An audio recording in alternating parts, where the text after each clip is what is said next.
¿no? En caso de parada cardiorrespiratoria. Esto en el adulto, ¿no? Igual que en el niño, no responde, o sea, está inconsciente. ¿Qué es lo siguiente que hacemos? Pedimos ayuda. Igualito que en el niño, grite pidiendo ayuda.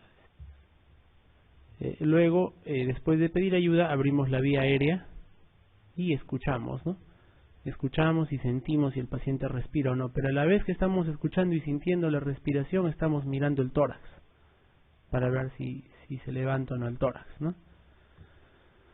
Si respira el paciente, lo pones en posición de recuperación, ¿no? Echado de costado, en decúbito lateral, para que no se pueda aspirar el paciente, ¿no?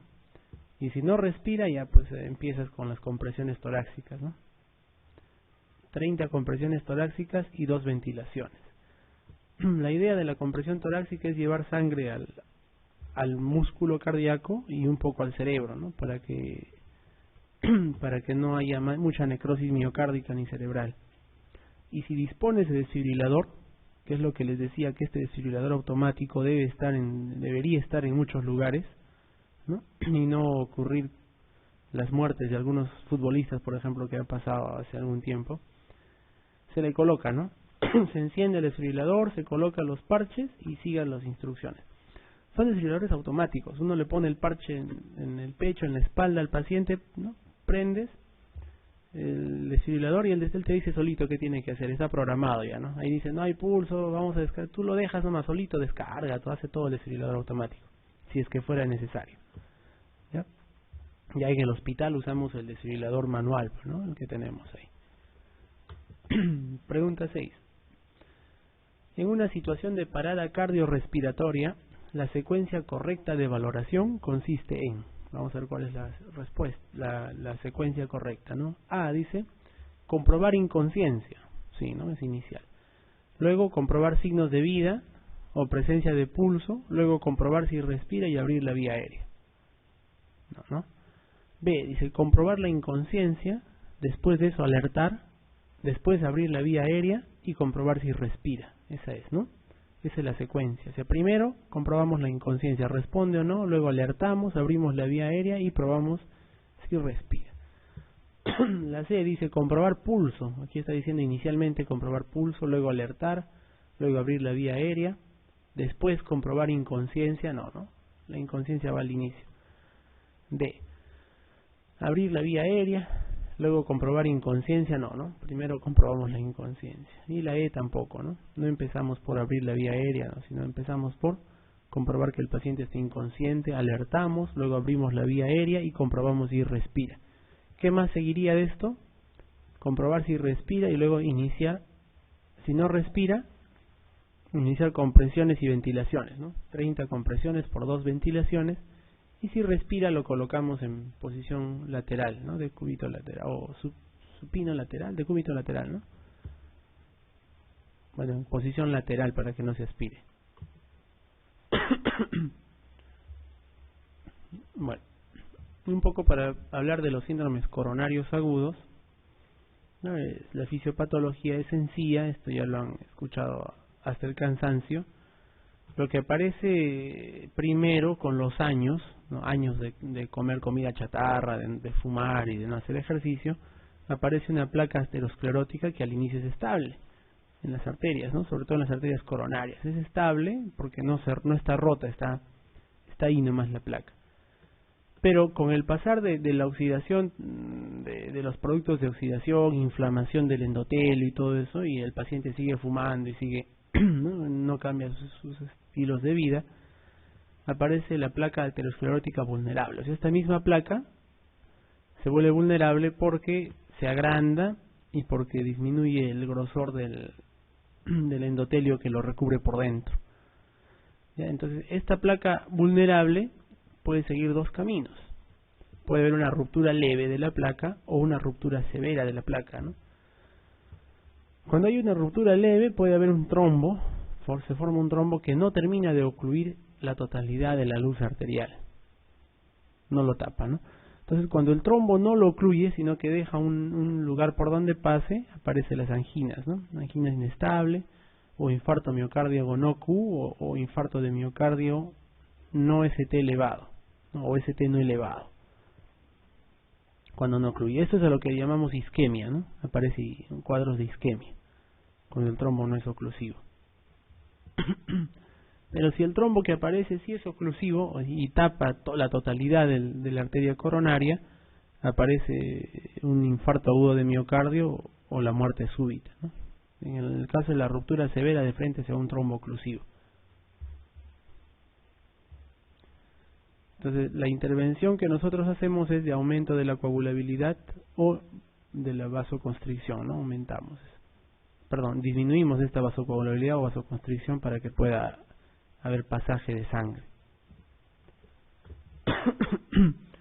Y así es como catalogamos los síndromes coronarios agudos, ¿no? El paciente viene con dolor isquémico. Ya el dolor isquémico es, en la teoría es fácil de reconocer, ¿no? Porque es un dolor típico, opresivo, del lado izquierdo, no bien localizado, que se puede irradiar a miembro superior izquierdo, a mandíbula o a espalda. Pero en la práctica no es muy fácil, ¿no? En la práctica el paciente viene simplemente me duele y a veces no da más datos, o los datos que te da no te hacen pensar si es isquémico o no. Además, paciente que tiene dolor precordial, simplemente por la anamnesis tú no puedes descartar que sea isquémico, no puedes, ¿no? O sea, no puedes decir no es, ¿no? Siempre por ahí hay que pensar que sí puede ser un dolor isquémico, ¿no? Aquí en el caso de dolores precordiales vale pecar por exceso, un poco por lo menos, ¿no? Muy bien. Y cuando es dolor isquémico ya sabemos que es por isquemia miocárdica. Entonces tenemos dos opciones en el EKG. Le tomamos un EKG en los primeros 10 minutos, es la recomendación, ¿no? Llegado el paciente, y no debe pasar 10 minutos hasta que se le tome el EKG en el hospital, en la emergencia. Si pasa los 10 minutos es que algo está sucediendo mal en el sistema de atención, ¿no? Un dolor precordial no puede esperar más de 10 minutos con su dolor. Bueno, en los hospitales grandes esperan hasta media hora o una hora para que le tomen el EKG porque hay tanto paciente y un solo personal que pone los inyectables y también toma los EKGs, ¿no? Bien, entonces podemos ya con el EKG catalogarlo en estos dos tipos: sin elevación del segmento ST o con elevación del segmento ST. Entonces, si es sin elevación, hablamos por ejemplo de una angina inestable, ¿no? O de un infarto no Q. ¿En qué se van a diferenciar la angina inestable de este infarto o ST no elevado? Esto es infarto no Q, también llamado infarto ST no elevado, ¿ya? Hoy en día, infarto ST no elevado. Entonces, ¿en qué se van a diferenciar? En que en la angina inestable, por ejemplo, no se elevan los marcadores de necrosis cardíaca, no se eleva la troponina, no se eleva el CPKMB, sino que es una obstrucción parcial de alguna arteria coronaria que hace que el paciente esté sufriendo dolor intenso, ¿no? Sin necesidad de llegar a la necrosis miocárdica. Sin embargo, cuando hablamos de infarto, ya estamos hablando de que sí hay necrosis, ¿no? Infarto implica necrosis miocárdica. Entonces puede haber infarto sin elevación del ST. En este caso sí se elevan los marcadores de necrosis, ¿no? Miocárdica, por ejemplo el CPK, mioglobina, el LDH, y los más específicos como las troponinas T y la troponina I. Aquí se elevan en este caso. Y en el infarto con elevación del segmento ST, ese sí es un infartazo de verdad, pues, ¿no? Ahí sí de hecho que hay elevación de los marcadores de necrosis. Entonces, el manejo es distinto, ¿no? Si nosotros tenemos, por ejemplo, una angina inestable, hay que darle todo su tratamiento vía oral, vasodilatadores, y lo podemos observar al paciente un tiempo, ¿no? Y tratar de recuperar, programarle pues una angiografía, una cosa así, con los siguientes días con calma, ¿no? Mantenerlo con su oxígeno, su aspirina, clopidogrel, enoxaparina, todo eso. O sea, casi el mismo tratamiento del infarto, pero con menos urgencia, ¿no? Si tenemos un infarto ya, que no es ST elevado, ST no elevado, que dice no Q, en el caso del infarto ST no elevado, tenemos que dar todo el tratamiento que conocemos y observar al paciente, ¿no? El tratamiento suele ser aspirina, clopidogrel, heparina, ¿no? Y observación. La cosa viene aquí con elevación del ST. Cuando se eleve el ST, está indicada la reperfusión, ¿ya? O sea, cuando el infarto es con ST elevado, está indicada la reperfusión lo más rápido posible, ¿no? En algunos hospitales empezamos la reperfusión con fibrinolíticos, ¿no? Empezamos usando fibrinolíticos.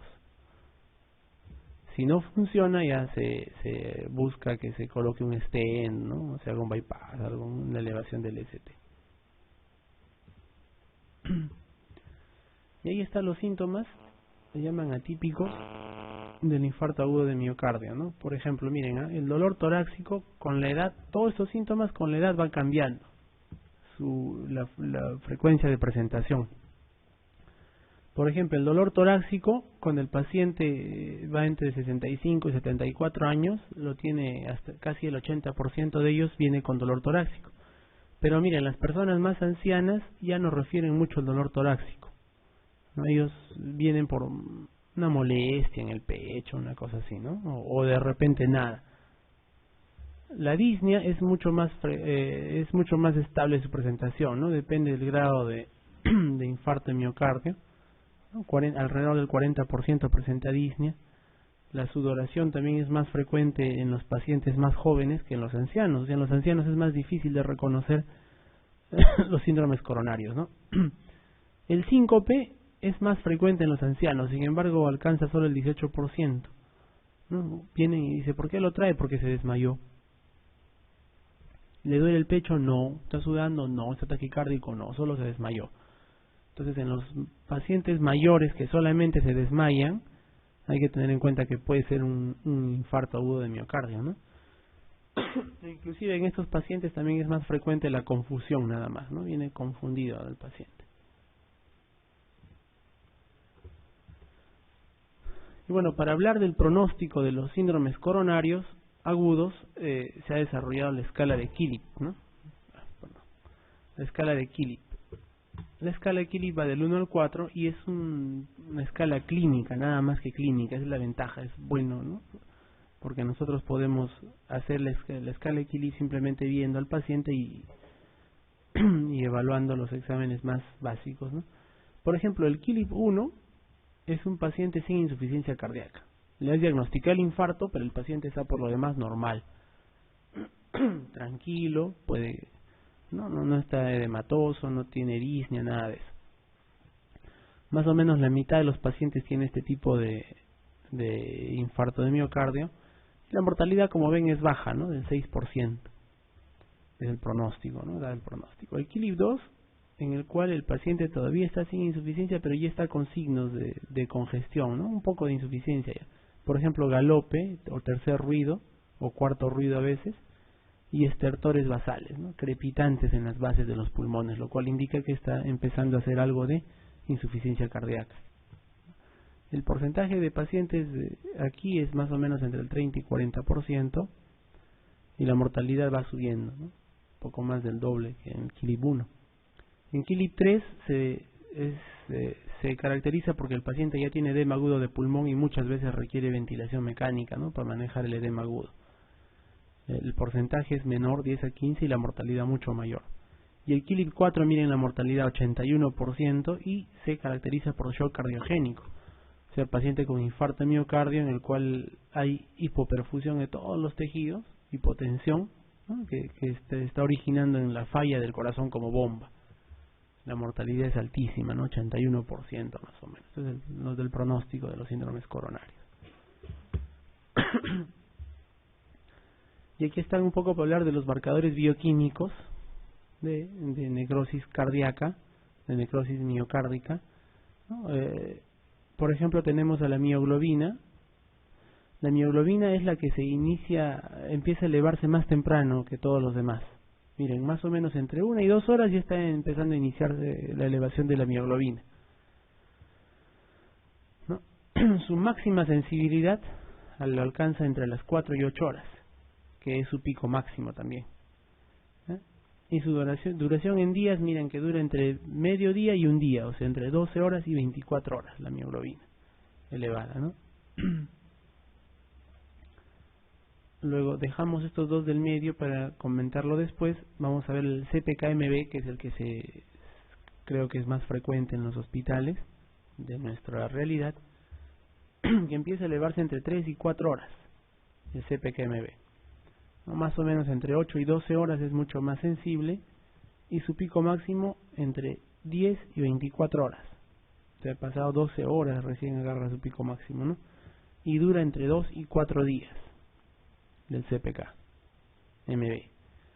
Y las troponinas, que son mucho más específicas, también inician su elevación entre 2 y 4 horas, su sensibilidad máxima entre 8 y 12 horas, muy parecido al CPK-MB, su pico máximo muy parecido al CPK-MB también estos tres, pero la única diferencia es que las troponinas van a tener una duración de una semana más o menos, y hasta 2 semanas elevadas, ¿no? O sea, si le tomamos una troponina, por ejemplo, un paciente viene con 12, 13 horas de dolor precordial, muchas veces lo único que encontramos elevado son las troponinas, ¿no? Y hay que diferenciar que la troponina T, por ejemplo, es la que suele encontrarse elevado de por sí, sin necesidad de que tengan infarto en los pacientes con insuficiencia renal crónica, ¿ya? En los pacientes con insuficiencia renal crónica puede estar elevado la troponina T sin necesidad de tener infarto miocárdico. Por eso en ellos es mejor valorar los dos, ¿no? La troponina I y la troponina T, ¿ya? Eso a veces preguntan en los exámenes. ¿Cuál de las troponinas de aquí es más difícil de valorar en insuficiencia renal? Porque ya de por sí está elevado, es la troponina T.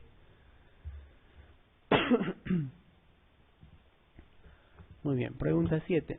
En el síndrome coronario agudo con elevación del segmento ST, la heparina se utiliza ¿por qué? ¿Qué hace la heparina? En elevación de ST se empieza a usar heparina en infusión, ¿ya? En infusión. Se le da, dice inicialmente, un bolo de 5.000 unidades más o menos, y luego se le empieza a dar unas 18 unidades por kilo por hora, ¿no? Eso es en infusión, se calcula todo y se le pone en infusión la heparina. Además de la heparina puede usarse, se tiene que usar aspirina, clopidogrel, y se suele usar también, si es que es ST elevado, fibrinolíticos, ¿no? Los fibrinolíticos, como ustedes saben, son los que van a tratar de destruir el coágulo, ¿ya? Lisar el coágulo. La aspirina va a prevenir más la agregación plaquetaria, o sea, previene que las plaquetas se sigan agregando entre sí, ¿no? Lo mismo hace el clopidogrel.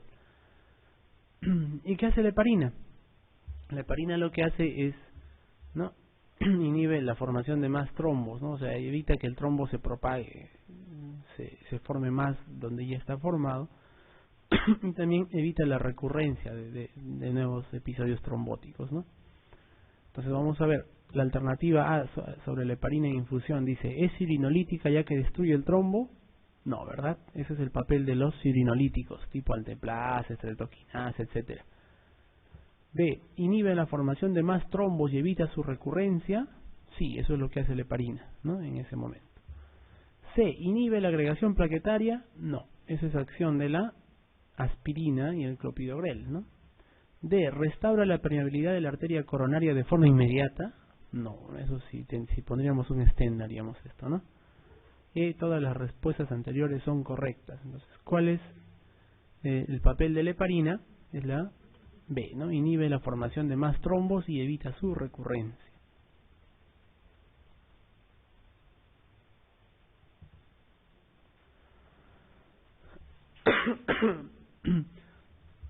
Bueno, de esto ya hemos hablado un poco antes, pero vale la redundancia. El centro respiratorio está en el bulbo raquídeo, ¿no?, en la médula oblonga, también le llaman al bulbo raquídeo. Ahí está el centro respiratorio. Entonces, ¿ante qué cosa reacciona el centro respiratorio? Reacciona ante el dióxido de carbono y también ante los ácidos, ¿no? El dióxido de carbono cruza la barrera hematoencefálica en esta zona, ¿no?, y estimula al centro respiratorio para que, a través del nervio frénico, ¿no?, mueva el diafragma y nosotros ventilemos más, hagamos más ventilaciones de acuerdo a nuestro nivel de CO2, ¿ya? Este CO2 cruza la barrera hematoencefálica, como les dije, pero ya antes de entrar en contacto con las células propias del centro respiratorio, crea un ambiente ácido alrededor, ¿no? Ustedes saben que la elevación del CO2 crea un ambiente ácido en la sangre o en cualquier tejido. Entonces crea un ambiente ácido. En realidad, a lo que está reaccionando el centro respiratorio es al ácido creado por la elevación del CO2 en ese lugar, ¿ya? Y eso hace que uno respire. Si el CO2 disminuye, si disminuye la cantidad de CO2 en la sangre, el centro respiratorio deja de estar muy estimulado y nuestras respiraciones se hacen menos frecuentes, ¿verdad? Pero hay enfermedades en las cuales se retiene el CO2.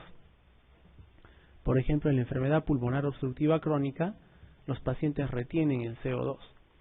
Entonces, el hecho de estar retenido de manera crónica este CO2 y de estar elevado en la sangre, hace que el centro respiratorio se acostumbre a eso también, se habitúa a los niveles elevados de CO2 y ya no reacciona muy bien, o sea, cambia su umbral de CO2, ¿no? El umbral normal es de 45 más o menos milímetros de mercurio en la sangre, a partir del cual pequeñas elevaciones disparan bastante el centro respiratorio. Pero en los pacientes retenedores, que normalmente tienen pues 60, 50, 70 milímetros de mercurio CO2, ese umbral cambia y se eleva más, ¿no? Entonces estos pacientes se hacen insensibles a las elevaciones más altas todavía del CO2. En ellos el CO2 ya no estimula el centro respiratorio, ¿no? En los pacientes que lo retienen de manera crónica. Entonces el centro respiratorio, y como la naturaleza es sabia, necesita otro estímulo para aumentar también la frecuencia respiratoria, ¿no? El segundo estímulo después del CO2 en importancia es el oxígeno. Pero el oxígeno no estimula directamente al centro respiratorio, ¿no? O sea, la caída del oxígeno no estimula directamente al centro respiratorio, como ustedes saben, ¿no? La elevación del CO2 sí. La caída de oxígeno, ¿a qué estimula? ¿Recuerdan? A los quimiorreceptores, ¿no? Quimiorreceptores que están en la aorta, en la carótida, ahí donde están los vasoreceptores también hay quimiorreceptores. Estos quimiorreceptores verifican que en la sangre hay poco oxígeno y mandan estímulos hacia el centro respiratorio. Y el centro respiratorio de esta manera se estimula. Volviendo a los pacientes con elevación del dióxido de carbono de manera crónica, como los pacientes con EPOC, en ellos la elevación del CO2 ya no estimula el centro respiratorio. El que estimula el centro respiratorio son los quimiorreceptores que evidencian caída en el oxígeno, ¿no? Por lo tanto, en ellos ya no les sirve el CO2, sino les sirve la hipoxia para poder ventilar más. ¿Ya? Entonces, ¿qué suele suceder en estos pacientes? Esos pacientes con retenciones crónicas de dióxido de carbono, como los pacientes con EPOC, algunos con EPID, algunos con enfisema, ellos suelen venir a los hospitales descompensados, suelen venir con infecciones respiratorias que hacen que su oxígeno en la sangre caiga, ¿no? Y vienen muy disnéicos, ventilando rápido. Nosotros le tomamos un análisis de gases arteriales y verificamos que el CO2 está elevado. Entonces es muy peligroso en ellos ponerles demasiado oxígeno, porque si le ponemos una máscara con oxígeno al 100% y oxigenamos su sangre de manera adecuada, los quimiorreceptores, ¿no? Van a evidenciar que hay suficiente oxígeno y ya no van a estimular el centro respiratorio. Por lo tanto, el paciente va a empezar a hacer apnea, ¿no? Y también se va a dormir, ¿no? Pregunta 8, a ver, para responder eso.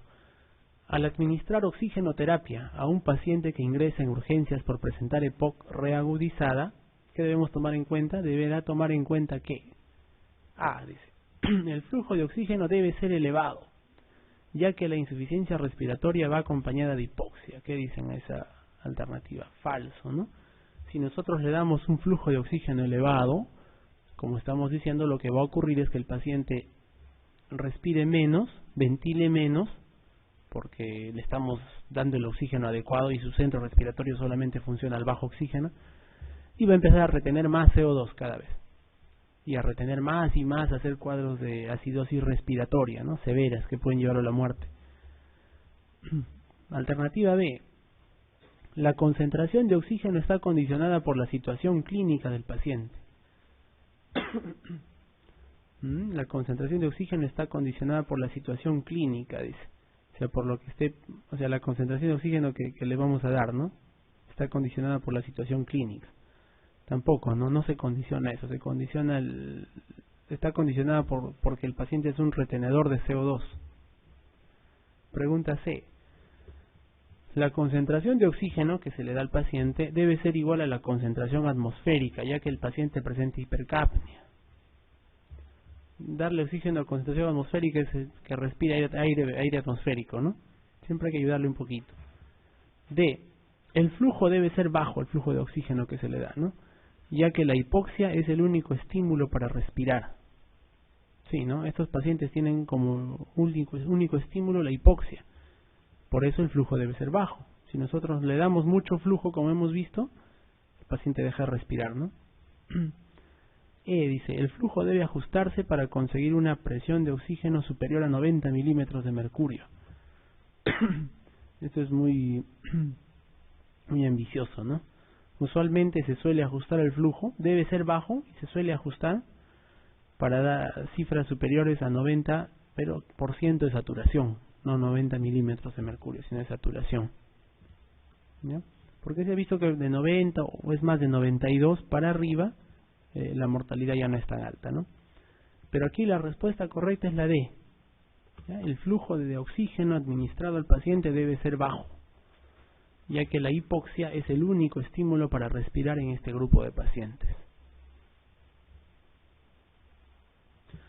Bueno, nosotros hemos visto estos tubos de drenaje torácico, ¿no? Normalmente, y este es el tubo donde se drena el líquido del tórax, por ejemplo, y el otro tubo es el sello de agua, ¿no? Aquí esta manguera va dentro del tórax del paciente, ¿no? Pues se prolonga hacia dentro del tórax. Aquí viene la toracotomía.